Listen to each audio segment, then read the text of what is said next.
Masisimulan ko na nga pala ang pagtitinda bukas nitong mga inihaw. Nakapag-costing na din ako at food tasting na rin. Ako si Bok, lumaking mahirap pero mataas ang pangarap. Bali ngayong araw nga pala ang isa sa mga pinaka-busy naging araw ko. Maaga pa lang kasi ay umalis na ako ng bahay namin. Kahit maulan, buti na lang ay may kapote ako. Pumunta nga pala ako sa may kamag-anak namin sa San Francisco dahil nga may ibibigay sa amin pagkain at napakalaking tulong nito. Kaya naman pag-uwi ko ng bahay ay nasikaso ko na rin kagad yung mga pinamili ko. Sinisigurado ko kasi na hindi papalyado itong mga ginagawa kong bagong negosyo. Bali inilagay ko na nga lang muna sa mga freezer itong pinamili ko para hindi masira. Ang mga pagkain nga pala ay galing pa sa Norsagaray, Bulacan, kaya naman sobrang thank you po Sister Concepcion. Bali pinakain ko muna yung tita ko na may psychological disorder kasi nga umalis ako ng maaga, hindi ko pa siya nabigyan ng pagkain. At dahil nga gutom na rin kami ni mama, eto nga at kumain muna kami. Maya maya ay umalis ako ulit kasi may kailangan akong bilhin sa palengke. Tapos nagchat nga yung utol ko si Santino na sabi nga ay nandun sila sa bahay namin. Binigyan niya nga kasi ako nitong pang-ihaw kaya naman pag uwi ko ay nasikaso na kagad namin at inassemble. Napakalaking tulong nga sa akin ito kaya naman tol, maraming salamat sa'yo. Nang matapos na nga namin ni-assemble ay umuwi na nga sila kasi nga malaki na ang dilim at baka abutan pa sila ng ulan. Tinesting ko na nga rin dito sa labas kung ano yung magiging itsura, kumbaga pinifigure out ko na kaya binuksan ko na rin yung ilaw pati yung Christmas light. At bilang first timer nga dito sa pag-iihaw-ihaw ay gumawa ako nitong suka na pangmalakasan.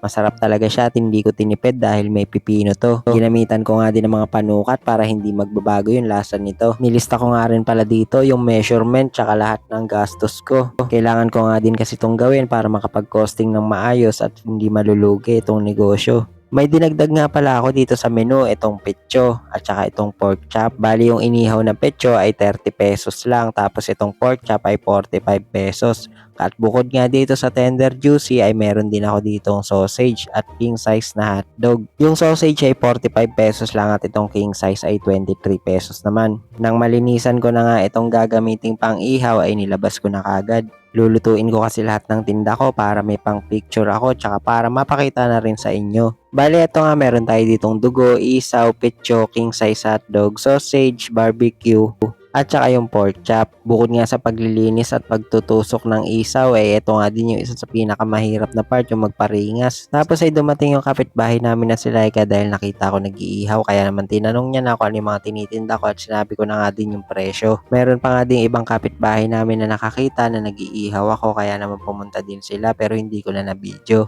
Sabi ko nga na testing lang muna to at bukas pa talaga ako makakapagtinda. Tanong ko lang sana baka meron kayong alam na ibang paraan kung paano madaling magparingas itong mga uling. Ang ginamit ko lang kasi dito ay yung maliliit na kutsara na ginagamit ko dati sa coffee jelly ko. Tapos hindi na nga kinaya ng pamaypay kong karton kaya naman ito kumuha na ako ng mas matigas pa. Lahat nga din pala ng iniihaw ko ay may pinapahid ako ditong secret sauce. At ito nga rin pala ay nagpapabango dito sa iniihaw ko at nagpapalasa na rin. Bukas nga pala 4 PM ay open na ako hanggang 10 PM. Kaya naman sa mga malalapit dyan, pwede kayong pumunta dito sa 6210 Purok 6 Pulubambang, Bulacan, Bulacan. For dine-in at pick up nga lang pala at wala pong deliver. Kaya naman sobrang pasensya na po dahil hindi ko pa kaya pagsabay-sabayin sa ngayon. Pagkatapos ko nga maluto dahil anong oras na din to ay kumain na rin kami ng hapunan at grabe sa sobrang sarap ng suka na nagawa ko ay halos pwede mo siyang inumin. Kaya tara na, sabayan niyo na ako kumain. O paano, hanggang dito na lang muna itong video natin na to. Kita-kita tayo bukas, June 24. Yun lang, see you. Maraming salamat po sa suporta nyo.